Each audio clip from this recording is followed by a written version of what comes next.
All right, everybody, welcome back to Total Disruption. My name is Mike Leversey. I'm your host for today. And on behalf of my partner, Jay Clendenning, I'd like to welcome Vidar Hokstad. Awesome guy.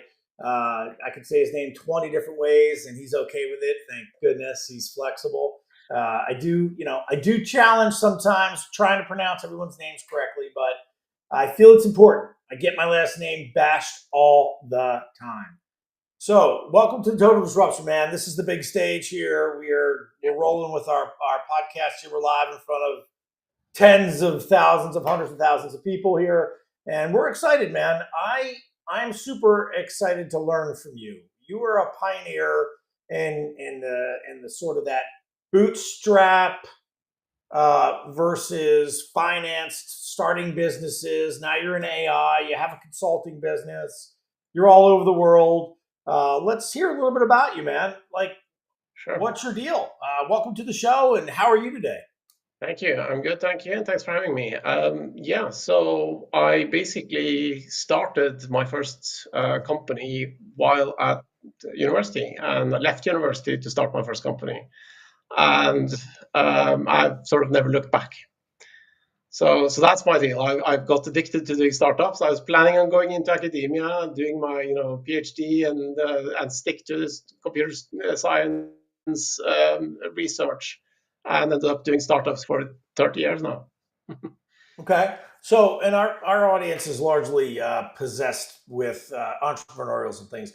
We're saying a startup is from a scratch company. You have an idea that you're either selling goods or services, and then your idea is either to sell the intellectual property from the company or you're trying to sell the company to somebody else, correct? Is that kind of what we mean when we talk about startups? I just want to get the Yes, same. I mean, yes, certainly. You certainly would expect that it's somebody who's aiming for a sort of certain level of rapid growth as opposed to the sort of slow burn, static, was quickly reaching a sort of static state and staying there. Right. I get that. And that somehow makes sense to me. I think a lot of people have a huge misconception about what a startup really is. And I think if somebody's not careful, they can sort of become a startup and then just end up sort of a solopreneur or have a couple of contractors and have like a really tiny little business, not a real startup scale sell move, right? Like if somebody's Yeah. not doing it correctly, there's got to be a magic formula. What's typically like if you had to give an overview, and I know you're in the tech space, how Yeah. long does it take you to go from like startup and how long do things take and how much money does it really take to get something sold and built? I mean, let's go down that path for a minute before we start talking I AI. mean, it really, really depends. And I think this is exactly now about to change with AI again. The costs are coming down drastically. But I think, as you mentioned, it's easy to get stuck. And I've been there a couple of times, especially with my first company. We got stuck. We didn't get the growth we wanted. And we kind of just chugged along and didn't quite know what to do. And we got out of it eventually. We got out of it. And that's a mistake I've tried to avoid going forward. And actually, one of the later startups I did, where I was sort of the first technical hire, not the actual co-founder. One of the co-founders sort of set a very clear expectation that has sort of stuck with me since, and that was, well, we go big or we just close up shop, we go home. There's no point. And typical timeline, basically, if you're looking at the type of companies, and I spent a lot of time modeling this while I was actually working for a VC, the type of companies that are seeing sort of stratospheric growth take off, they raised their next round within like 18 to 24 months, no longer. If you find that you're sort of things are dragging out beyond then, you're not really going to succeed as a venture funded company. Now you might do well if you're bootstrapping and your goal is to get a nice lifestyle business out of it and grow to. You can still grow, right? You can still grow uh, fairly fast, but you're not going to get you're not going to be the next Facebook or Google. Right. So let me ask you something. When you go out and get money, I don't know. I'm speaking elementary because I really want to have some clarity behind this. What in the hell do you use all that money for? In other words, like, let's just say you have an AI idea, like a buddy of Yeah. mine. His name's Corey Warfield, awesome guy. He was a contestant on our TV show Boardroom Battleground. He and his partner Jen Loving were doing this move where they were installing the emotion of love into AI. In other words, without having a programming bias, the AI had the emotion of love put into the AI, and the AI was making decisions based on the emotion of love. I don't exactly. I'm not an AI expert, but these guys were talking about Corey and Jen were talking about raising money at the tens of millions, as Mm. if you were flipping a Pez dispenser, and each Pez was a block of $5 million, right? Like, Yeah. where? What do you do? Where does all that money go? Can I get some of that? Like, how do we do it? How are we doing this? Yeah. So I think the biggest thing to sort of realize is that there's a number of very different sort of tiers of funding. And if you're looking at my first company, we raised 40K, 40, 50K. And in that case, that was a matter of you're starting a small business and you were looking at, well, what is the bare minimum we can get away with? A VC doesn't want that. If you're going to a VC and you're saying, oh, I need a small amount of money, they're saying, well, we're not right for you, right? That's not the type of business they're after. They're after a business that is looking to scale and scale fast. So what you're looking for the money for is going to be, well, what can accelerate you? What can make you deliver this in 6 months instead of 2 years? Because that matters. Being able to get to the point where you are growing something really, really fast matters. And that means you're going to be paying over the odds by hiring more developers, by hiring marketing people, business development people, hiring a whole bunch of people that if you were to bootstrap, you probably would be waiting a year with hiring, or more. So that's what you're paying for. You're paying to compress the timelines down from a couple of years to 6 months for a prototype, 12 months to go to market, that kind of thing. You're really buying speed, and that's expensive. Wow. Okay. Buying speed. I like that. Now, that was always a mystery to a lot of people that I coach, and some of the when I used to do a lot of the solopreneur coaching and helping people bridge that gap on how to scale and expand. And people like yourself who've done that, it just Yeah, helps to hear you're getting investment in speed. I like that because there's always a reason, right? The reason is speed, bringing things to yeah, market, and again, here at Total Disruption, we're all about the impact. And your product or service, in order to impact as many people as possible, needs speed to market, speed to growth, speed to scale. It needs clever marketing. It needs to work, right? It needs to have something that makes sense and then yeah, applies to a wide array of people.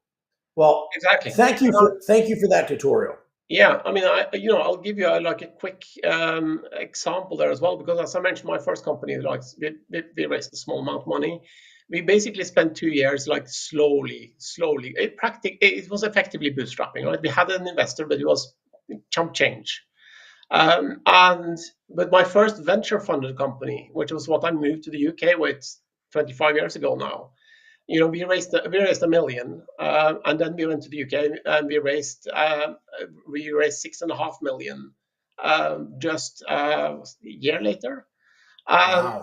yeah, and in that case, right, we spent the first million to hire. We hired a team of marketing people. We hired brand consultants. We hired an ops team. We hired developers. There was the whole things. We moved over to the UK from Norway with 25 people that we had hired on that first investment. And then we Wow. doubled that when we got the next investment, on top of that, spending a Well, whole lot of but I money. think it's important. I think it's important to highlight something, and a lot of people in the coaching space do this. They make something out of nothing, right? And they bullshit this fluff, and they make, "Hey, you did a great job." But I'm going to say this, right? This is not fluff because I don't do that. I'm very direct. If and this is a question to a rhetorical question to the audience. Even if you had it, put on a scale of how much money you could invest with somebody. I don't care. It's 40K, $40, or 400 million to have somebody come along like yourself, to convince somebody else to give you any amount of money on any level is a massive thing. And I'm going to say you got the million because you got the 40K. You got the 6 million because you got the million and you got the 40K. So kudos to you or whoever the hell you were working with. That it might be chump change, but just think about it. If I came up to you, man on the street, and said, "Hey, Vidar, can I please? Will you invest $500 in my company?" You're gonna go, "No, dude, beat it. I'm not giving you five. I don't know who you are. I'm like, and that's only $500, right? So to get 40,000 or 10,000 out of somebody, what an accomplishment. So I think it's important when we put things and we're talking and we're educating the people here. I think it's important to realize it does take some effort, some organization to get any amount of money. And then it's really no different when you're raising $1 million or 6 million. If you've already gotten somebody's money, you kind of know how to do it, right? It's great. So kudos to you. And kudos to, that tutorial here, that very brief tutorial on the startup bootstrap. I think it's very important to understand the key to the game is speed. And yes, but I'm sure bootstrapping, and you do hear a lot of bullshit myths out there. Yeah. I know there's AI. I know there's social media. I know you can grow differently than before. But either way, it's all about speed, and you do need money, contrary to popular belief. You do need money to make it work and to make things grow and to make things work. So you do need money no matter what platform you're on.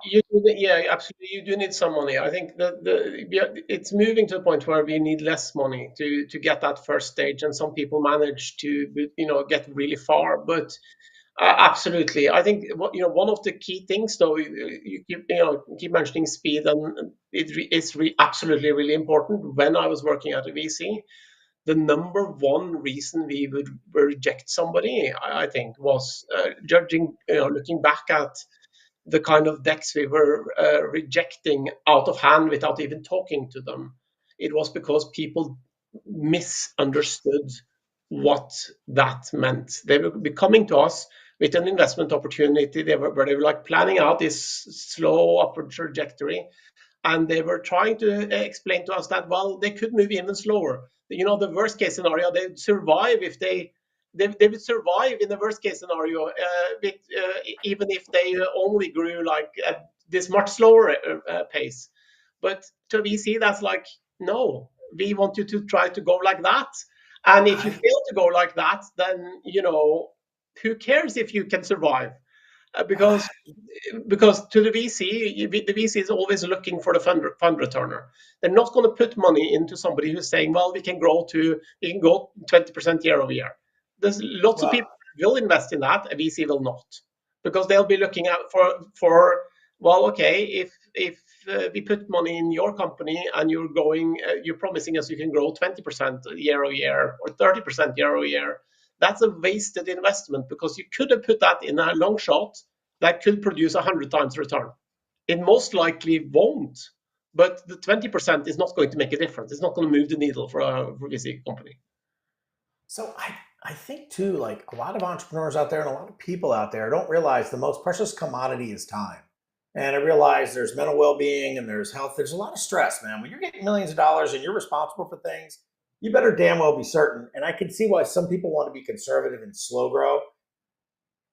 But if you're any age and you want to have something in a reasonable amount of time, a monetary reward, an impact level, you want to serve more people, you want to change more lives, you want to do more of the thing that your thing does, speed, leverage, massive action. I know massive action is a totally BS phrase now, but it means to me, what you're saying, I think everybody should have this almost like a hierarchy look at their business as, what if a VC was coming in? This is so enlightening to me. I would be like, if I went and said, okay, what can I do with total disruption? What Jay can I do with total disruption? And say, okay, how can we go scale it? And we go to a VC and say, well, we need 200 grand. He or she's going to say, no, man, we're going to give you 40 million, but what's your scaling plan? Right? Like, what and how quickly can we get an ROI on this? So I think everyone should take your advice here and have an overarching accelerated formula for action.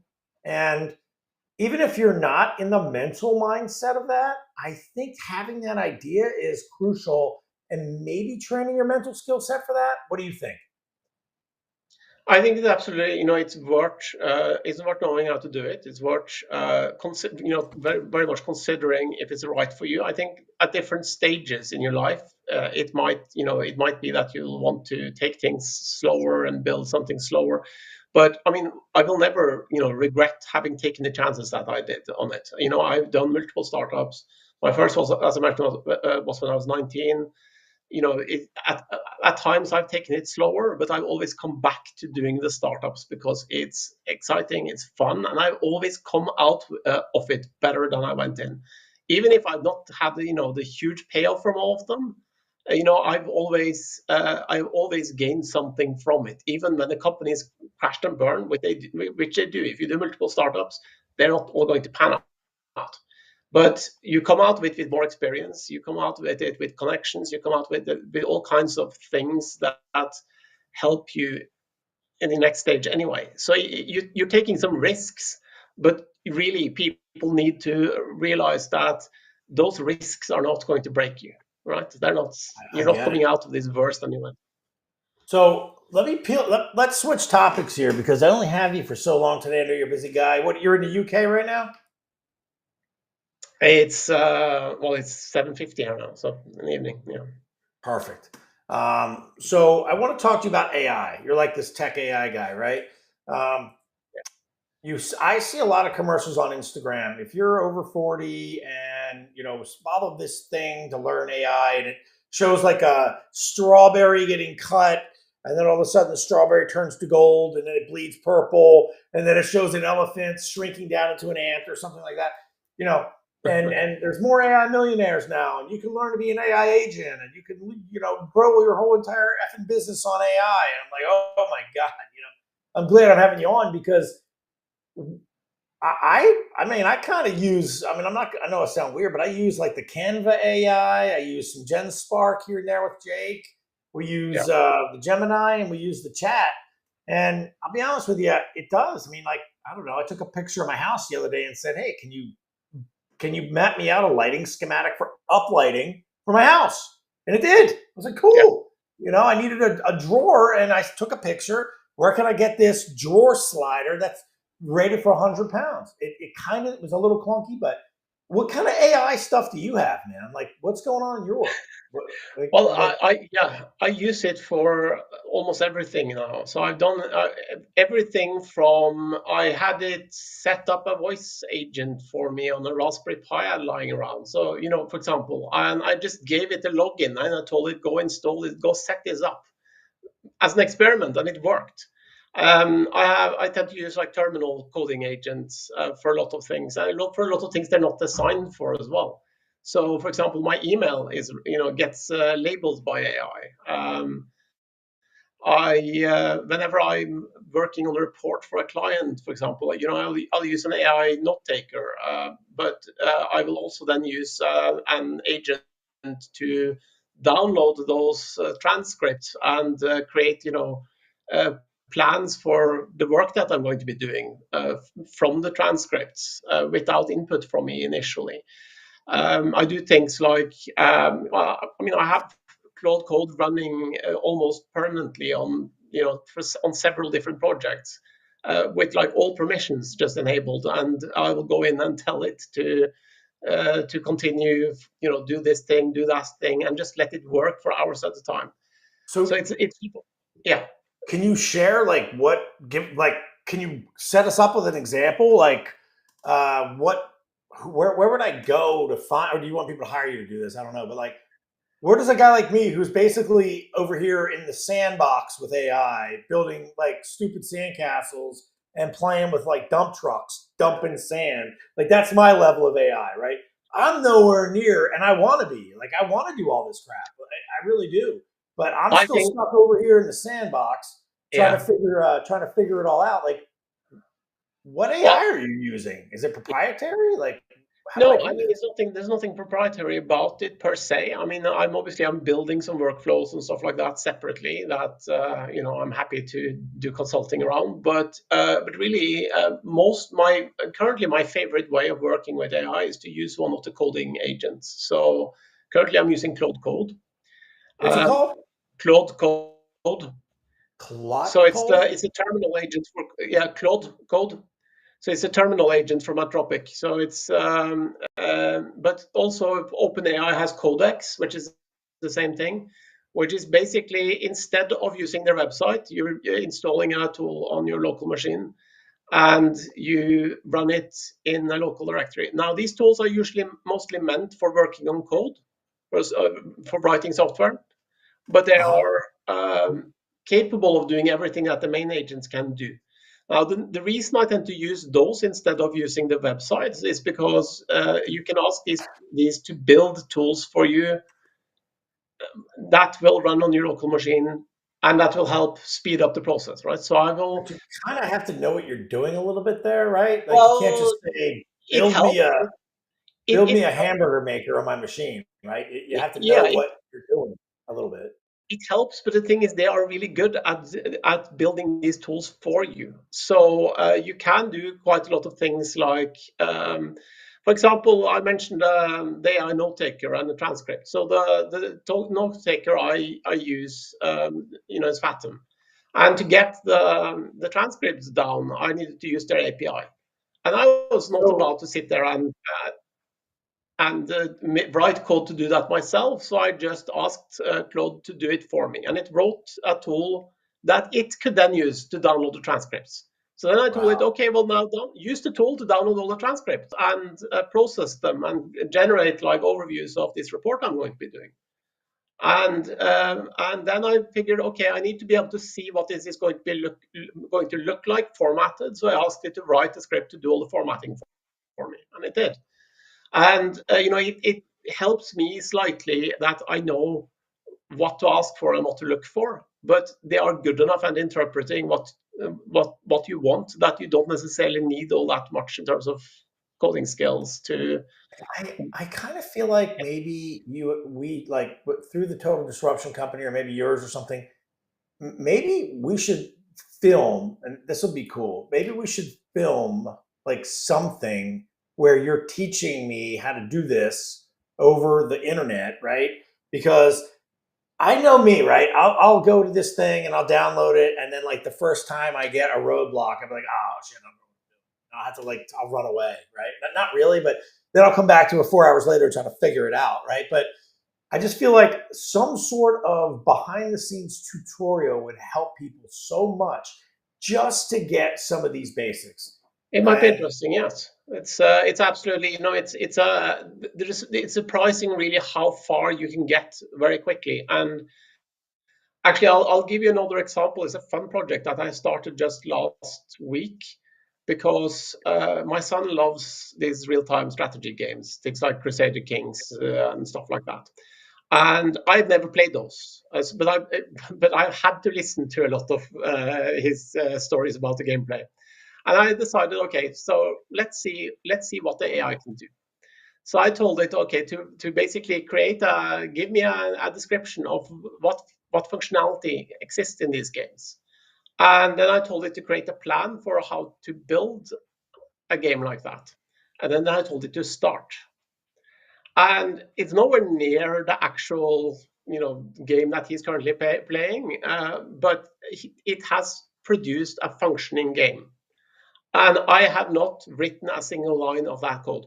I've looked wow, at it, and I felt like sort of professionally compelled to tell it to fix a few things because there were things in there that wasn't great, but there's also nothing in there that was like preventing this from working or making it like impossible to continue. So it has now spent. I have that running in the background. I will occasionally check in on it and just tell it to continue. That's all I'm doing. I'm asking it to continue. I'm occasionally asking it, okay, so well, what is missing now? And then I'm telling it, well, go do that then. And it has added a tremendously complicated strategy game where there's territories you can fight over. There's AIs fighting it out in these territories. There's like different types of units, different types of buildings. There's borders. There's all of this like complicated simulation, and that's entirely done by AI without. Wow. And somebody who didn't know how to code could do that because this was all about talking to it about how to build or what it should be building, not about how to build it. So it's deciding itself how to build it. Well, so that's a completely different AI than like the Chat GPT, right? Like that's a whole It's the different. same thing, it's just slightly different tools. So for ChatGPT, there's a tool called Codex, which is basically using the same model, but letting you write code that runs on your computer. Wow. That's And all right. So it's in a chat window. It's just in a chat window running on your computer instead of in the browser. okay, cool. All right. Well, that's I mean that's fascinating stuff. So if in our sort of last couple minutes here, what do you like? How do people get a hold of you? You do consulting in this space. You wanna help the world either Sure. go get some financing to grow and or consult people on a path, or you want to help them on the technical side with the AI, which I think is awesome. Not only are you down in the trenches, but you're also high up in the hierarchical things. You know, as a person that's been in that space for 30 years or more, it's fun to do both. And Yes. you don't want to live, I don't know, I guess certain people love to live in the high level and just work 30,000 feet up. I like swooping down into the trenches and Yeah, really getting absolutely. dirty and Yes. helping people. I part of why I love startups is because I get to get my hands dirty, and I love to still do that kind of stuff. But at the same time, yes, I end up doing high level stuff because, well, a startup grows and you have to do the high level stuff. But then once things starts to get more established, that's when I want to move on to something else, right? I don't want to be the guy that keeps on running a company that is stable. I want to do something new. So startups are great, and Amen. that's my So, personal. how do people get a hold of you? What's your social media, or what do you want people to do? Go to your website, Well, call you? What do you, you can find me on LinkedIn. Search for my name. I'm lucky in that I have a globally unique name. There's nobody else by my name. So if you search for me on Google or LinkedIn, you will find me. Or it's my website is hokstadconsulting.com. Okay, cool. Yeah, and all this stuff will be in the show notes. If you're on YouTube, if you're in the socials, if you're on E360 TV, depending on where you're here, if you're in Apple somewhere and you're downloading this, it's there. It's there. Or just DM us on Total Disruption, and we'll figure out how to get you in touch here. Well, I just want to say on behalf of Jay Clendenning, myself, and Vidar, thank you for tuning in to Total Disruption. It's been a great interview, man. I really appreciate your time. We look forward to doing something with you in the future, I hope. Excellent. Thank And you.